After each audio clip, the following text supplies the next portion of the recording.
A while ago, I heard someone describe the concept of brand by using this sort of anthropomorphized version, right? So instead of thinking of your brand as a logo and colors and fonts and images and those kinds of things, think of your brand as a person. So is your brand like the cool kid in class? Is your brand the kooky old lady who wears purple glasses? Is your brand a sort of friendly, hippie, lady who shops at the farmer's market? Like, who is your brand? And when you start thinking about your brand in that way, you can start thinking about like, well, how does that person decorate their house? What kind of clothes does that person wear? What colors is that person drawn to? What kinds of topics does that person talk about? And ultimately, your person, your brand person, is probably going to be some version of you. But by thinking of it this way and getting really specific on how you want to show up in your business, you can make decisions about how to communicate, how to sort of move forward with the look and feel of things like your website and your packaging and all of those kinds of things. You can even translate that into price point or what's included in your packages. So this is obviously a huge kind of a topic and one that I have been mulling over or have mulled over in that way ever since I heard that particular description, because it really grabbed me. And it coincided so perfectly with this idea that the lovely ladies of Inkpot Creative came to me with for a topic for the podcast, which is how to inject personality into your website in such a way that by the time that someone reaches out to you, by the time you get on that client call, they're essentially sold. They just need to know the details and know where to sign. And so KP and Jessie are joining me today to go through more of the nuts and bolts of that. Because it's one thing to have this concept of, oh, my brand is a person and, this is what she talks and thinks and feels. It's another thing entirely to figure out how to actually put that into your messaging on your website, how to make it so that without creating a logo that looks like that person, which is probably not the best idea. How can you convey the feeling that someone might have if they made best friends with the cool girl in class, right? So they are joining me. The conversation is full of lots of really great actionable tips. I figure we are in a season when we have some time to do things like work on our websites. So I think you're really going to enjoy this one. Welcome to This Can't Be That Hard. My name is Anami Tonkin, and I help photographers run profitable, sustainable businesses that they love. Each week on the podcast, I cover simple, actionable strategies and systems that photographers at every level of experience can use to earn more money in a more sustainable way. Running a photography business doesn't have to be that hard. You can do it, and I can show you how. KP and Jessie, welcome to This Can't Be That Hard. I am so excited for today's chat. I am so excited to introduce you to anyone out there who doesn't know who you are and to dive in on this super juicy topic that I think is super relevant this time of year when people are thinking about the things that they can do to really kind of inject some energy into their business for the year to come. So welcome. Why don't you guys sort of jump in and introduce yourselves and we'll go from there. Yeah, of course. We're so excited to be here. So I'm KP. I use she, her pronouns, and I'm the founder of Inkpot Creative. I founded the business back in 2020, and I like to say that I'm a bit of an unexpected entrepreneur, which is our podcast name, just because I kind of stumbled into it. And I started out in social media management. Then I ended up stumbling into doing graphic design, which is what I have my degree in. And then I ended up finding website design and completely fell in love because all through college, my dream was to work in publishing. So I've always been a huge layout nerd. And my favorite thing about websites is that they're just interactive layouts. Absolutely. I love that. And I have to say, I'm just going to jump in for a second and say that I absolutely love the name of your podcast to the extent that when I heard it, I was like, oh man, I should have snagged that one. And you know that like that sort of imitation is the highest form of flattery. I feel like so many of us as creatives are sort of unexpected entrepreneurs, right? It is it's one of those things where like you're good at something, you enjoy something, and then all of a sudden you realize like, oh, I could build a business out of this. And then that path unfolds. Awesome. Jesse? Yeah, so I am Jessie. I use she, her pronouns, and I'm kind of the web developer, project manager, catch all for everything that KP doesn't love doing in the business. So I actually started April of 2022. I was doing a regular customer service job, working from home, didn't love it, wasn't really enjoying anything, and KP was taking off with the business and had a lot of projects coming in. So I was like, you know what? I'm just going to do it. I'm going to quit. I'm going to go into this and hopefully it works, and kind of took the leap into doing it. I had never done anything with website design in general, really. We do a lot of blogging. I'd never done blogging before. It was really just a big leap of faith and hoping that it would work out. And, now I absolutely love what I do. I think it's amazing. I get to kind of I have a psychology background. That's what I got my degree in. That's what I was planning on doing. And so now I kind of get to bring that joy of helping others into website design and giving them a website that they love and that works for them and that they're proud to kind of show off to their friends and send to their clients and everything like that.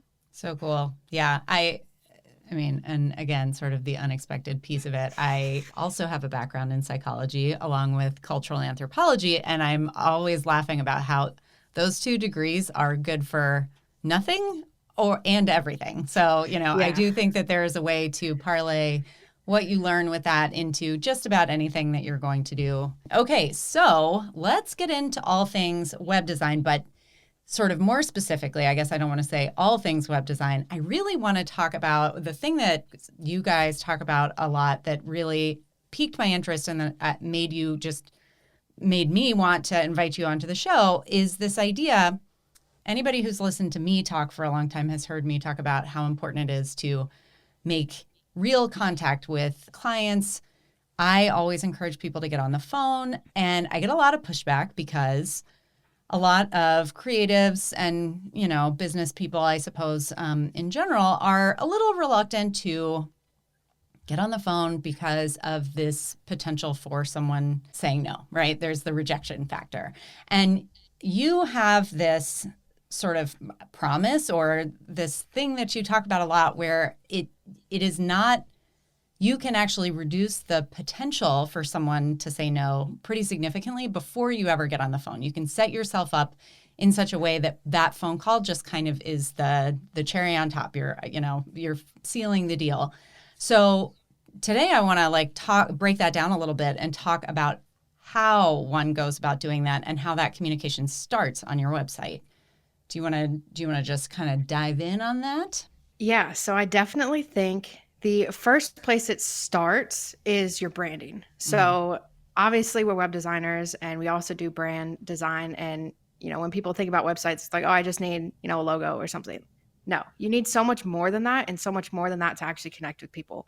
So our biggest suggestion is before you even jump into doing website, make sure you have a brand. And this is going to be, the logo suite that's going to connect and actually show off your business in a good light. You don't want to have a super light and airy logo, but your editing style is dark and moody. People are going to get confused. They're not going to really know who you are or what they're going to be getting out of your photography. So you want a logo that matches, you want a color suite that matches the vibe that you're going to give off so that people get an understanding of what they're going to get before they even, reach out to you or start to talk to you. And it's also about the brand voice. So you want to have a solid understanding of your tone of voice, the language that you want to use, even the words that you don't want to use, and things that are going to maybe turn off your ideal clients. So all of that is going to take place in the branding part before your website. But it also plays a big role in how that gets implemented into your website. Depending if you get a professional brand done, which is what we always suggest doing, you might also get brand elements that you can use throughout your website. And that's a huge plus. A lot of people, who do it on their own or, maybe get a smaller package, end up with just colors and a font, which is great and it works for you.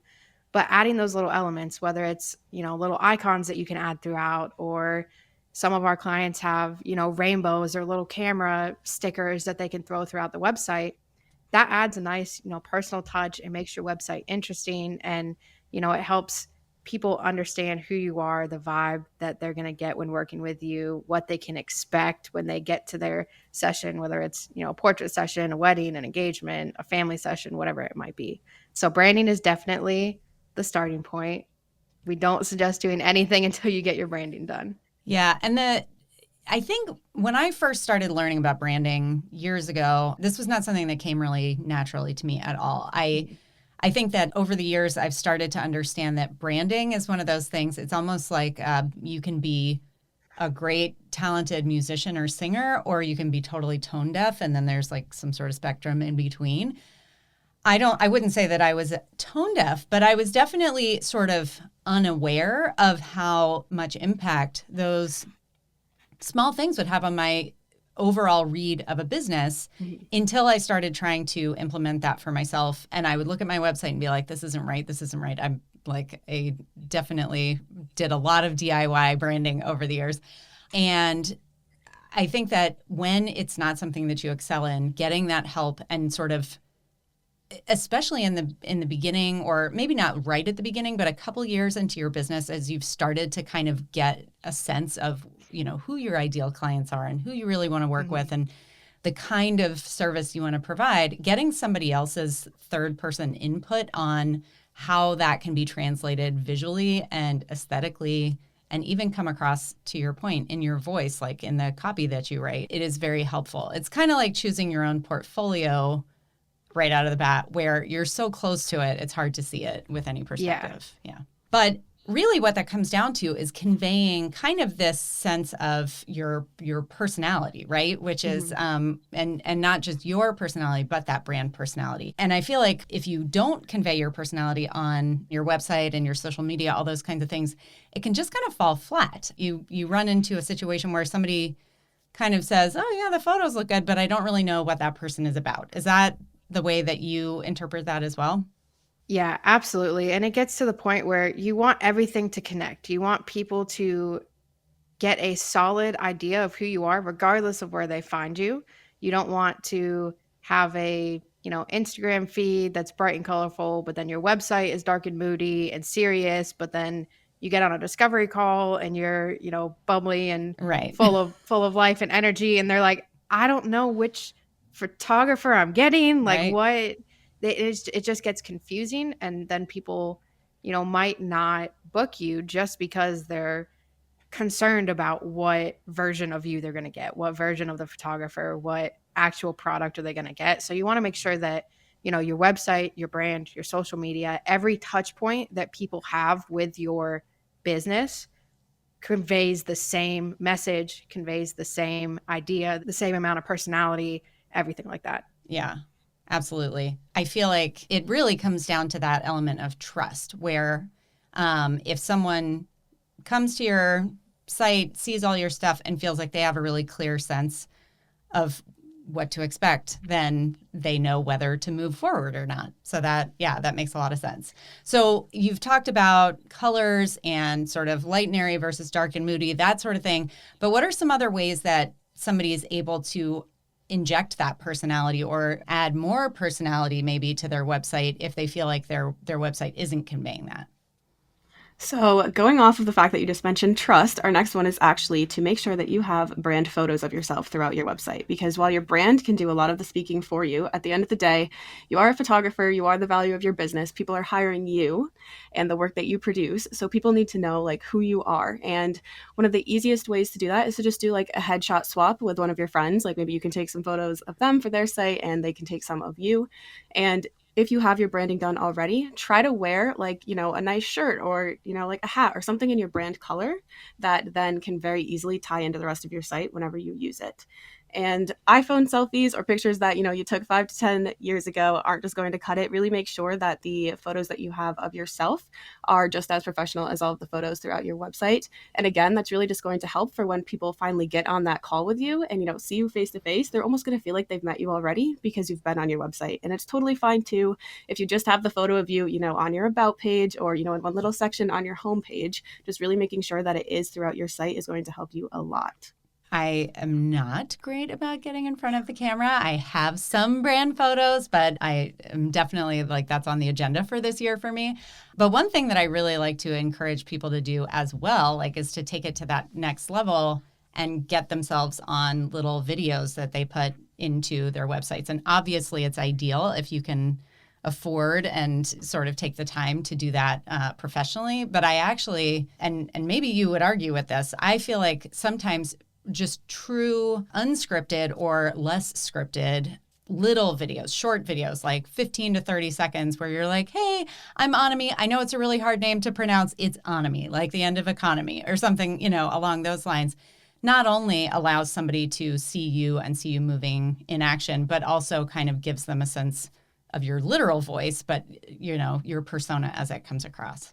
Yeah, one of the way that we always encourage our clients to add personality to their site is through movement. So adding videos, if they do, even, behind the scenes videos, those can be with, the quality of iPhone cameras now. Sure. Can absolutely be, iPhone footage of if you have a second shooter or someone who's with you at a wedding or a shoot. They can just take a little video of you actually directing people or doing your thing, or even just some general B-roll footage of things that you like or match your brand vibe. If you have a very beachy vibe, having, a background that's just kind of like waves. Yeah. It fits with your brand presence, but it also adds that bit of movement. It adds interest. It keeps people scrolling and they're like, oh, this is kind of cool. Let me see what else they have. So absolutely, movement, videos, little videos introducing yourself are great for, your about page so that people can get a better idea. And some people like to take in content differently, right? That's why we have some people who listen to podcasts. Some will read blog posts. Some will go to a website. So if you have multiple forms of media that people can kind of get to know you by on your website, that's only going to add to the potential reach that you can have.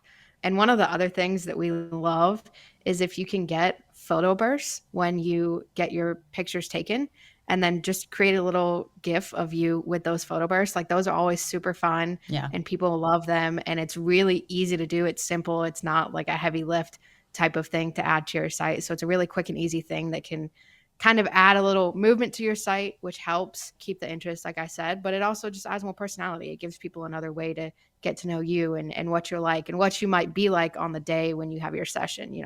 If you're super energetic and, give off that energy to kind of help keep your clients high energy during photo shoots, because we definitely know, we've done brand shoots that are all day. And by the end of the day, you're like, I'm exhausted. I'm struggling to put on a happy face and seem like I'm energetic right now. So anything that you can kind of do to show your personality, show what you're like behind the scenes actually on the day is absolutely yes on your website. Amazing. That's a great idea. And I feel like we get sort of stuck in our own heads about, okay, well, I have this one photo that I like. I'm just going to put it in this one place. But there are so many opportunities to kind of inject who you are. And it's such an important piece of someone hiring you. I think many of us rely so heavily on our portfolio work to kind of do the heavy lifting. But at the end of the day, there are a lot of really talented photographers out there.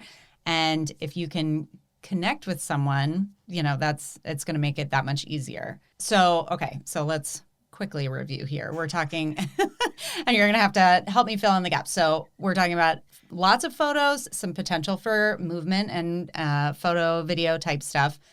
Brand, like a well-defined brand identity with all the associated pieces, logo, fonts, illustrations, and things like that. What am I missing? I feel like I just skipped something. I think that's all that we have right now, but we do have 2 more tips. Excellent. To kind of help add a little more personality. So going back to your about page, because honestly, this is a page that a lot of the photographers that we've worked with have kind of struggled with. and their old about page is a single paragraph with an image, and that's it. Your about page can be super important and is a great way for people to get to know you, because obviously if they click on it, they want to know more about you and your personality and not just the services that you offer. So when it comes to your about page, be sure you actually tell your story. Tell how you got into photography, why you got into photography, why you want to do this. This is the key place to explain your why. And that's what a lot of people are going to connect with. So make sure you actually explain that. And then to add a little bit more fun into it, so it's not just maybe super serious or a lot of information, our favorite thing to do is add, a fun fact section. Talk about your favorite things, your favorite movie or TV show or coffee or things that you're obsessed with right now, and you can update it throughout the year or every year or something like that. Not only does that give people kind of a look into your life behind the camera, but it also gives people something to connect with. So if you're, saying my favorite TV show is Parks and Rec, someone might be like, oh my God, my favorite show is Parks and Rec. Let's talk about it. And you get on the discovery call and you talk about Parks and Rec and who your favorite character is or something like that. And it gives you that connection because, at the end of the day, like KP said, you are the value of your business. There are thousands of photographers out there that are all going to take a picture. Yes, they're going to be different qualities depending on who it is, but they're all going to take a picture. So you need to show why you're different, what you bring that's different from this next person, and that's you and your personality. So you need to make sure that shines through. And little things about sections. You can even do business facts. So some of our clients have done how many weddings they've shot, or their most fun wedding, or the reception song that they love, or something like that, just to kind of add a little bit of touch and a little more information that's not directly, here's the services that I offer. Right. It's almost like being at a cocktail party, right? If you Exactly. stand in the corner and sort of quietly wait for someone to come over and talk, that may happen eventually.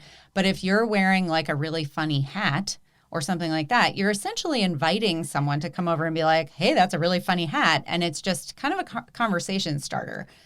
Doesn't have to be anything, it doesn't have to be a funny hat. It can be a t-shirt saying something that, means something to you. I don't know. There's all kinds of ways to do it. And as long as they're authentic to you and it's something that you will connect with that person on, it's going to attract the right people and probably turn the wrong people away. So it's a double win as far as I'm concerned. That's amazing. Let's go back to the about page, the construction of your story. I think that that's something that a lot of people get really hung up on. It's that's a painful process, writing your about me page. And, it's you can over obsess about it. And once someone gets it done, oftentimes they're like, okay, that's it. That's who I am for the rest of my career. I never want to change that page ever again. When you guys are working with a client on building their about page, do you have them write that? Do you help with the writing process? Do you have a recommended length or a format? What tips can you give us for about page other than to go into your story and to include your fun facts? Sorry. It's such a good question. So when it comes to constructing about pages for our clients, we do one of two things. So we either have them try to hire a copywriter, or we do have basically kind of a guideline for every, solid page on your website that most people are going to have, including the about page. Yep. And on that about page, we do kind of break down at the beginning, that is where, you can very briefly introduce yourself. And then maybe you have another block where that is where you would tell your story. And we do try to tell them, keep it between 2 to 3 paragraphs if you can, because you don't want it to be too long. You want to be able to break it up so that, someone on their phone isn't going to be like, that's a big wall of text that I'm scrolling through. Right. And then that's where we also kind of give them other ideas too, because one of the quickest ways that you can actually kind of showcase your personality without saying it yourself as well is to have testimonials throughout your site too.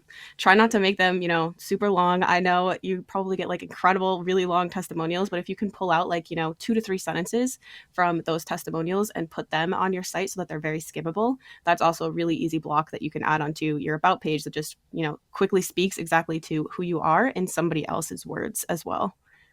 Yeah, absolutely. I think we all really enjoy the long email or the long letter from a client where they're like, thank you so much. Let me tell you all these different ways that session was amazing. Or, we are so deeply in gratitude to you for what you did at our wedding. Detail, detail, detail. We love that. But I think that what's best on a website, I mean, 2 to 3 sentences, I would say almost max, right? Like if you can get that one heavy hitter, like single line, you know, I sobbed all day after looking at our photos, or hopefully in a good way. Maybe that's a bad one. But yeah, something along those lines, like it really stands out and can pack a punch. Amazing. Okay, so let's move into kind of what the obstacles are when it comes to photographers who are trying to work on their websites other than writing their about pages. Where do you see people making mistakes, and what pointers can you give them to kind of bring them back on track? So I think the biggest mistake that we see with people who are trying to DIY and specifically add more personality into their site is doing way too much. So, we say add movement, and movement is great, but too much movement is overwhelming and people aren't going to know where to look. So, if you're going to, choose to add movement somewhere, maybe pick one or two things. Maybe you add GIFs every once in a while on the page to add a little bit of movement, or, certain types of headings, you have them slide in from the side. So it adds a little bit of that interest, but it doesn't necessarily detract from what they're actually reading. Right. A lot of times we'll see photographers, or just, in reality, business owners in general, be like, okay, I need to add movement. So let me add movement to every single canvas. Let me add something. And then you're just staring at it and you're like, I don't even know where to look. You don't want to draw people's attention away from what you want them to pay attention to. So being very conscious about where you add movement and, looking at a canvas and saying, is movement going to make this canvas better, or is it going to take away from the point of the canvas? If it's going to take away from the point, don't do it. What's on the canvas is great, and that's what people need to pay attention to and understand. So kind of keep it at that. And, another thing that we see often, and we, specifically do with our clients, is making sure that every call to action button is the same color. It's a super quick and easy way to kind of draw people's attention. And if you don't have this on your site right now, it should be really quick to switch. So it's a very low lift update to make. But picking the brightest color, or the color that stands out the most in your color palette, and make that your button color. Because what's that is going to do is, one, it's going to stand out. So people are going to notice the buttons. But two, it's also going to train people that when they see that color, they're supposed to take action. So they're supposed to click on a button. They're supposed to do something. So you want to make sure that you have that there, and that it points to your main website goal. If your main website goal is to book clients, you should have a lot of buttons throughout your site that go to your contact page, because that's what you want them to book. If you're fully booked out right now and you want people to join your newsletter so that they can kind of stay in the loop and be informed or notified when, more sessions open up, you want to make sure your buttons lead to signing up for your newsletter or downloading the freebie that then captures their email, something like that. So I think the biggest thing that we see is kind of going overboard and trying to go like too hard, too fast. So just take it slow, take it one step at a time, kind of start at a lower point, add a little bit. And then if you're like, okay, I think I could use a little more, add a little bit. And once you're like, okay, that's it, I still get the point of the site, I still know where to go, I can still digest everything super easy, but it's visually interesting, that's when you know to stop. Yeah. Interesting, not overwhelming. Yeah, exactly. And asking, I would think, a friend or, somebody else in the industry to take a peek and give you their feedback, obviously can be really useful there too. You just have to pick your honest friends, not your like, oh, it looks amazing, honey, mom. So that's so good. Okay. So if somebody wants to start kind of on this path, is like, yep, I'm going to sit down and do an audit and update my website, what are some action items for them like this week that they can tackle? I would say first, sit down and write out your website goal. So like I said, for this, it can be different for everyone. It can be different for different seasons. So maybe, leading up to wedding season, you're trying to push weddings, but then during wedding season, you don't really want to push weddings. You want to push, portraits that people are going to be taking in November for their Christmas cards or whatever it might be. So write down what your current website goal is, and then go through your site and make sure that everything on your site is leading to that goal. So, like I said, if it's to get in touch with you, make sure you have contact buttons on every single page. The biggest thing is make sure that every single page has a different avenue to go to at the bottom. You don't want any page to dead end. So if you have a page that, you get through, maybe the bottom block is a testimonial and then it's just your footer, that's a dead end.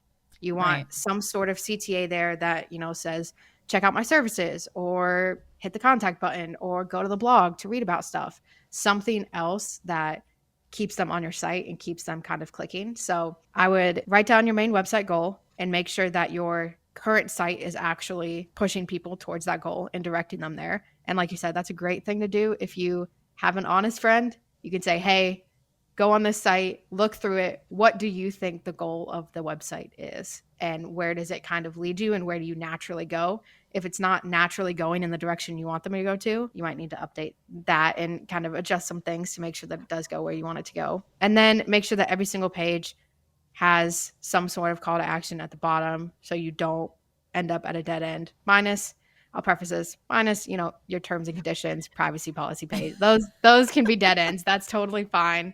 And contact. Contact page obviously can be that's fine. But the main pages that people are going to visit, you want a CTA at the bottom. And then I would say going through and making sure that everything, all of the images on your site are up to date and in the style that you're currently shooting, because sometimes style can evolve, or you can, level up. We're working with a lot of photographers who are kind of in, the mid-level wedding market, but want to break into the high-end wedding market. So you want to make sure that whoever your ideal client is, the images on the site speak to them and kind of speak to the story and the emotions and the feelings that you want to give them. So if you're putting out, you'll get super emotional images that you can look back and, remember the feeling of that moment when it was taken. You want to have photos that feel very emotional, and you're like, oh, I can understand that. Like, if that was me, I would definitely remember that moment and feel those feelings again. So do an audit of your images on your site and make sure that they are actually working for you and they're up to date. And if you can add new portfolio pieces, absolutely do it. I know that's a huge ask for photographers because y'all are obviously always taking pictures and always doing sessions and always doing weddings. So there's probably a billion photos that you could put on your site, but try and kind of go through, pick the best ones, keep it short and simple. Galleries realistically shouldn't be any more than 30 to 50 images. After that, people are going to stop scrolling. So if you have longer galleries than that, maybe go through and try and pick out the best ones that you have, so it's not just endless scrolling of images. But yeah, I would say figure out your website goal, make sure everything's pointing to that, make sure no page ends just at the footer, and make sure all of the images are actually working for you and speaking to the client that you are trying to attract. Love that. There's this phrase, I think it's from well, you said you were interested in publishing. I think this comes from literature, but it's the whole kill your darlings. You can't get so emotionally attached to images. And again, I've also been there 1,000 times where I'm like, oh, but this was such a fun moment. It's like the new person who just landed on your website has no, emotional investment in this client or this moment. So unless it comes across visually instantly, that one goes out. I think that is super important. Do you guys have specific tips for frequency of updating your website? Is it better to do it every time that you have a new session or website or session or wedding, you go and pick, your favorite image and switch that out with one that currently is on your website? Or would you do that monthly or quarterly? I would say that it's really going to depend on your schedule. So what we tend to recommend is at the least every 6 months. I mean, obviously quarterly is going to be the best option, especially if you also go and, take some incredible photos and you're like, I need to put these in my portfolio right now. I really want, to attract more people like this. But realistically, I would say at the least every 6 months. If you can even just put a little date on your calendar that every 6 months, especially on this specific date in the spring and the fall, maybe you go in and just swap out the photos. Yeah. I haven't updated my photography website in a long time because I'm not actively trying to get photography clients right now. But what I used to do is I would have my workflow when I was going through Lightroom, finishing up an edit and delivering a client their gallery. I had a tag in Lightroom for my portfolio piece of the image or maybe 2 images from each session that I thought was best. And I would put those in a separate portfolio folder. And I just had it, quarterly on my calendar to go in. And of course, by the time the quarter rolled around, if I was pulling 1 or 2 images from every session, it would be too many. Like I didn't use all of them, but those were like, it was easier to look at that set than to try and look at all the photos I had taken in a quarter. So if that's helpful for anybody out there.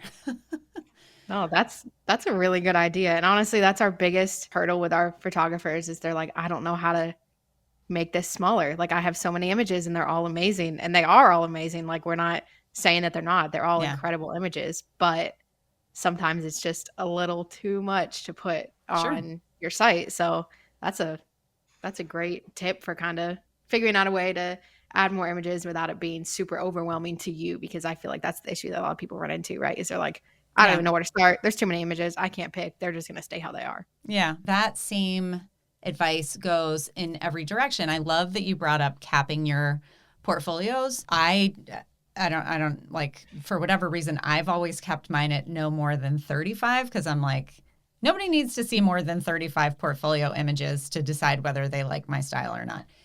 And when you give somebody that sort of like infinite scroll, it becomes like social media, right? Where we're just like scroll. Like, no, I want you to go click the contact button. So all of these have been such amazing suggestions and ideas. I know that if anybody out there listening, and I'm sure that this is the case, is in the process of either building or editing, revising, relaunching their websites, can you share a little bit more about how they can come see your work? I love on your website, the website links that you give of your clients, your portfolio. I feel like oftentimes web designers will be like, here, let me show you sort of the mock-up version of a website, but you can't actually go play on the website. And so I really enjoyed those, and I love the websites that you guys do. So tell everybody where they can find you. Well, thank you. You can find us over on Instagram at Inkpot Creative. I'd say that's where we're most active. There's also our website, inkpotcreative.com. And then we also have the podcast, which is the Unexpected Entrepreneur Podcast. Awesome. Such a great name. All right. Wonderful. Well, thank you again for coming on, and until next time. Well, that's it for this week's episode of This Can't Be That Hard. I'll be back same time, same place next week. In the meantime, you can find more information about this episode, along with all the relevant links, notes, and downloads at thiscan'tbethathard.com/learn. If you like the podcast, be sure to hit the subscribe button. Even better, share the love by leaving a review in iTunes. And as always, thanks so much for joining me. I hope you have a fantastic week.